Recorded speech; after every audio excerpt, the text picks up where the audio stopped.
Of होने लगते हैं। वहां पर वही लड़की आ गई, उसका नाम था ईव। क्लेयर को पीछे से पकड़कर सीड्यूस करने लगती है। क्लेयर भी इस बात को एंजॉय करती है। वो दोनों फिर रात में इंटीमेट हो गए। अगली सुबह क्लेयर अपने ऑफिस में पहुंचकर अपने बॉस के पास उस बिल्डिंग को बाय करने की बात करने के लिए जाती है। इसमें बॉस एरन को चिल्लाते हुए कहता है कि तुमने मुझे बात क्यों नहीं बताई। क्लेयर के पास बहुत ही अच्छा प्लान था। शाम को स्कॉट और क्लेयर उस बिल्डिंग में जाते हैं। वहां पर वो बिल्डिंग चेक करने लगते हैं। स्कॉट बिल्डिंग के ओनर से बात करता है और क्लेयर बिल्डिंग की फोटोज ले रही थी। स्कॉट ने इसे बहुत ही अच्छे से ऑब्जर्व किया। एंड में वो बिल्डिंग उसे बहुत पसंद आती है। सब देखने के बाद वो तुरंत इसे खरीदने का डिसाइड कर लेता है। इस बात से क्लेयर बहुत ही खुश थी। इसके बाद स्कॉट और क्लेयर एक रेस्टोरेंट में जाते हैं। इसी रेस्टोरेंट में क्लेयर के फादर काम किया करते थे। बातों बातों में क्लेयर अपनी फैमिली की पूरी स्टोरी उसे बताती है। ये सुनकर स्कॉट को भी दुख होता है। वो अपनी तरफ से क्लेयर को मोटिवेट करता है, उसके वर्क को अप्रिशिएट करता है। उस रात भी क्लेयर और ईव ये साथ में सोते हैं। क्लेयर के मन में अपनी फैमिली की यादें घूमने लग जाती है। वो ईव को भी अपनी स्टोरी सुनाती है। ईव उसे समझाने की कोशिश करती है और बताती है कि सबके बारे में तुम्हें नहीं सोचना चाहिए, इससे तुम्हें अब आगे बढ़ना चाहिए। क्लेयर रोने लग गई और ईव उसे सहारा देती है। लास्ट डे की वर्क की वजह से कंपनी में सब लोगों को पता चल जाता है कि क्लेयर ने एक अच्छा प्रोजेक्ट बॉस को सजेस्ट किया है। इससे क्लेयर के बारे में कंपनी में बात होने लग जाती है। ये बात एरन तक भी पहुंच गई थी।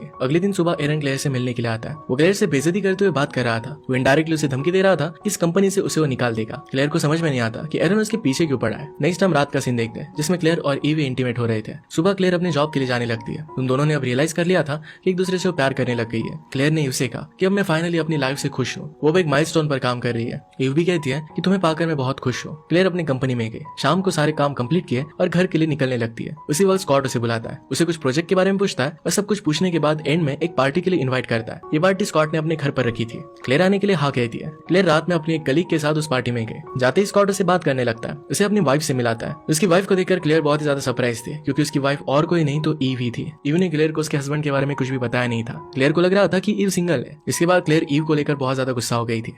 बाद में पार्टी खत्म होने के बाद क्लेयर गुस्से में ही वहां से निकल जाती है। कार में अपने कलीग के साथ जाते हुए उसे पता चलता है कि उसके बॉस स्कॉट की पहले एक वाइफ थी जो अचानक गायब हो गई थी। किसी को उसके बारे में पता नहीं चला था, कहाँ चली गई इसके बारे में भी किसी को पता नहीं था। क्लेयर के लिए बहुत ही शॉकिंग था और क्लेयर को फिर से ड्रामा होने लगता है। वो सहन नहीं कर पाती कि ईव ने उसे धोखा दिया। गुस्से में अपने हाथों को जलाने लगती है। उस टाइम उसे ईव का कॉल भी आता है पर कॉल को उसने इग्नोर कर दिया। क्लेयर उसे मिलना भी नहीं चाहती थी, उसका कॉल भी रिसीव नहीं करती। एंड में हार कर ईव को खुद से उसे मिलने के लिए आना पड़ता है। क्लेयर उसे देखकर गुस्सा हो जाती है। क्लेयर उसे कहती है कि अब मैं तुमसे नफरत करती हूँ, मुझे अकेला छोड़ दो। ईव से कहती है कि तुम्हारा ये समझना गलत नहीं है, पर उसे अपने रिलेशनशिप के बारे में बताती है। वो कहती है कि मैं स्कॉट की वाइफ तो पर हम दोनों में अच्छे रिलेशनशिप अब नहीं रही। वो अब उसे प्यार नहीं करती, वो क्लेयर को ही पसंद करती है। इसके बाद क्लेयर थोड़ा सा शांत होती है। वो फिर बिना कुछ जवाब दिए वहां से चली जाती है। क्लेयर को शाम को उसके बॉस स्कॉट का कॉल आता है। वो जल्दी से एक शिप पर बुलाता है। क्लेयर वहां पर चली गई। स्कॉट उसे बात करता है, कहता है कि उसकी पहली वाइफ बहुत ही अच्छी थी, उसका बहुत ही अच्छे से ख्याल रखती थी, बहुत ब्यूटीफुल थी। बातों बातों में वो क्लेयर को ये नहीं बताता कि उसकी वाइफ गायब हो गई है और कैसे गायब हुई। हम रात में देखते हैं क्लेयर और ईव एक साथ थे और इंटीमेट हो रहे थे। इसका मतलब है दोनों में अब सब कुछ ठीक हो गया था। दोनों होटल के लिफ्ट के पास किस भी करते हैं। इस बात से वहां पर एक लेडी अनकंफर्टेबल हो जाती है। नेक्स्ट सुबह हम कंपनी में स्कॉट को गुस्से में देखते हैं। वो कॉल पर अपनी वाइफ ईव से गुस्से में बात कर रहा था। इसे क्लेयर डर जाती है क्योंकि उसे लगता है कि ईव और क्लेयर के बीच के रिलेशनशिप के बारे में स्कॉट को पता चल गया होगा। स्कॉट इसके बाद गुस्से में वहां से चला जाता है। क्लेयर इसके बारे में सोचने लगती है। शाम में क्लेयर को स्कॉट का मैसेज आता है जिसमें स्कॉट ने लिखा था कि उसे सब कुछ पता चल गया है। इसी वजह से स्कॉट को समझाने के लिए क्लेयर उसके घर पर गई। स्कॉट के घर में बहुत ही अंधेरा था, शायद स्कॉट वहां पर नहीं था। घर के अंदर वो स्कॉट को बुलाते हुए जाती है लेकिन उसे वो कहीं पर भी नहीं मिलता। इसके बाद वो वहां से चली गई। हमें व्यूअर्स को समझ में आता है कि दीवारों पर खून का निशान थे। इसे क्लियर हो जाता है कि किसी को यहाँ पर मारा गया था। नेक्स्ट डे स्कॉट ऑफिस नहीं आता। सब सोचने लग जाते हैं कि स्कॉट कहाँ पर है।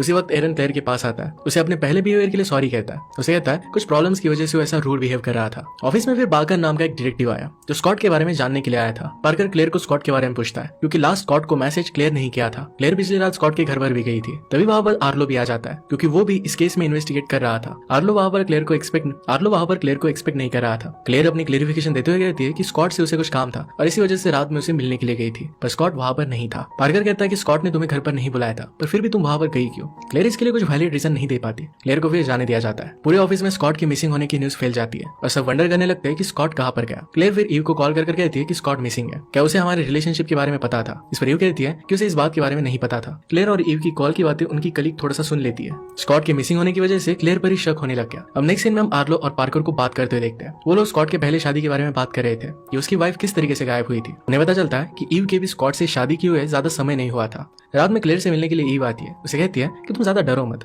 उसने कहा कि पुलिस ऑफिसर को ज्यादा नहीं करेंगे, उसे दिलासा देती है। नेक्स्ट डे क्लेयर को इंटरव्यू किया जाता है। इसमें पार्कर और आर्लो दोनों मिलकर उसे सवाल पूछते हैं। ज्यादातर गुस्से में पार्कर ही उसे क्वेश्चन पूछ रहा था। डर में आकर क्लेयर उन दोनों को अपने और ईव के रिलेशनशिप के बारे में बता देती है। वो कहती है कि स्कॉट की मिसिंग होने में उसका कोई भी हाथ नहीं है, शायद स्कॉट को भी उनकी रिलेशनशिप के बारे में पता चल गया था। और पार्कर इतनी इन्फॉर्मेशन निकालने के बाद काफी गुस्से में सवालों को पूछ रहा था। क्लेयर डर कर रोने लगती है और इंटरोगेशन वहीं पर खत्म हो जाती है। क्लेयर वहां से अपने घर पर जाती है और स्कॉट के मिसिंग होने के बारे में सोचने लगती है। तभी उसे एक फ्रेंड का कॉल आता है। उसे कहता है कि तुम्हें अरेस्ट करने के लिए 2 पुलिस ऑफिसर निकल पड़े हैं। ये आर्लो और पार्कर ही थे। इसका रीजन था कि स्कॉट की मिसिंग होने की जगह पर यानी कि उसके घर से क्लेयर के बालों का सैंपल मिला था। इसी वजह से उसे अरेस्ट किया जा रहा था। ये न्यूज सुनते ही क्लेयर जल्दी से एक्शन लेती है, अपना सामान पैक करती है और वहां से भाग जाती है। तब तक वहां पर दोनों पुलिस ऑफिसर भी पहुंच जाते हैं, लेकिन समहाउ क्लेयर चालाकी से उन दोनों से बचते हुए वहां से निकल गई थी। अब क्लेयर को ईव पर शक होने लगता है क्योंकि उसके साथ इंटरोगेशन नहीं हुआ था। क्लेयर अब ईव के बारे में इंफॉर्मेशन निकालने के लिए होटल रूम में जाती है, जिसमें उसका होटल का एक फ्रेंड उसे हेल्प करता है। वहां जाकर क्लेयर ईव का कबर्ड चेक करती है। इससे उसे काफी सारे बिल्स मिलते हैं। ये ईव ने स्कॉट के बैंक अकाउंट से किए थे।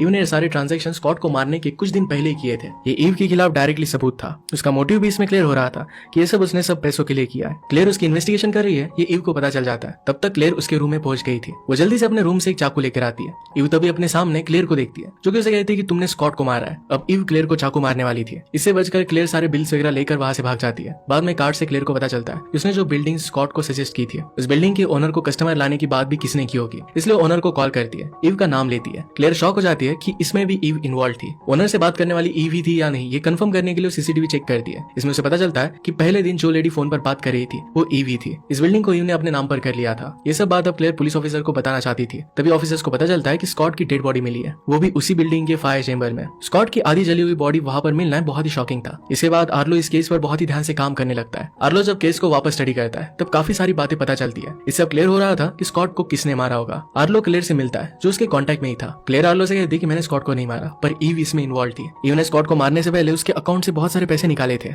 इसका उसके पास प्रूफ भी था। आर्लो इस पर कहता है कि इसमें पार्कर भी इन्वॉल्व है। असल में स्कॉट की फर्स्ट वाइफ बहुत ही रिच थी। इसकी डेथ में स्कॉट भी इन्वॉल्व था। उसी ने शायद उसकी वाइफ को मारा था। उस केस की इन्वेस्टिगेशन पार्कर देख रहा था। पार्कर एक पुलिस ऑफिसर है और उसने कवर अप करने के लिए स्कॉट को हेल्प की थी। पार्कर की वाइफ बीमार थी और इसी वजह से पैसों की उसे जरूरत थी और स्कॉट ने उसे हेल्प किया था। स्कॉट को बहुत सारे पैसे मिल गए। पार्कर की वाइफ का भी इलाज हो गया और स्कॉट की वाइफ का केस क्लोज करवा दिया गया। सारी प्रॉपर्टी अपने नाम पर करने के बाद स्कॉट ने ईव से शादी कर ली थी। अब ये लोग क्या प्लान कर रहे थे ये सिर्फ पार्कर ही बता सकता था। आर्लो एक प्लान बनाता है। इसमें क्लेयर पार्कर को कॉल करती है और एक जगह पर मिलने के लिए बुलाती है। इसके लिए पार्कर मान जाता है। शाम को पार्कर जब अपने कार से क्लेयर से मिलने के लिए निकला तब आर्लो और क्लेयर उसके पीछे कार से आ रहे थे। वो देखते हैं कि पार्कर कहीं और आ गया। इसके बाद वो दोनों गाड़ी से निकलते हैं। पीछे से पार्कर गन लेकर आ जाता है। आर्लो को शूट कर मार डालता है। पार्कर ने इसके बाद क्लेयर को पकड़ लिया। वहां पर ईव भी थी। पार्कर अब ईव को क्लेयर को मारने के लिए कहता है। ईव ऐसा नहीं कर पाती। तभी वहां पर एरन आ जाता है। आग में क्लेयर ने जिस लैंडलॉर्ड को मार दिया था, एरन उस लैंडलॉर्ड का बेटा था। वो बदला लेने के लिए क्लेयर का पीछा कर रहा था और मौका देखकर उसे मारना चाहता था। एरन जब क्लेयर को मारने की कोशिश करता है तो क्लेयर वहां से बचकर भागने लगती है। उसके पीछे एरन उसे पकड़ने के लिए आता है, लेकिन क्लेयर उसे शूट कर मार देती है। तभी वहां पर पार्कर आता है। वो क्लेयर को शूट करने वाला था, तभी उसे पीछे से ईव मार डालती है।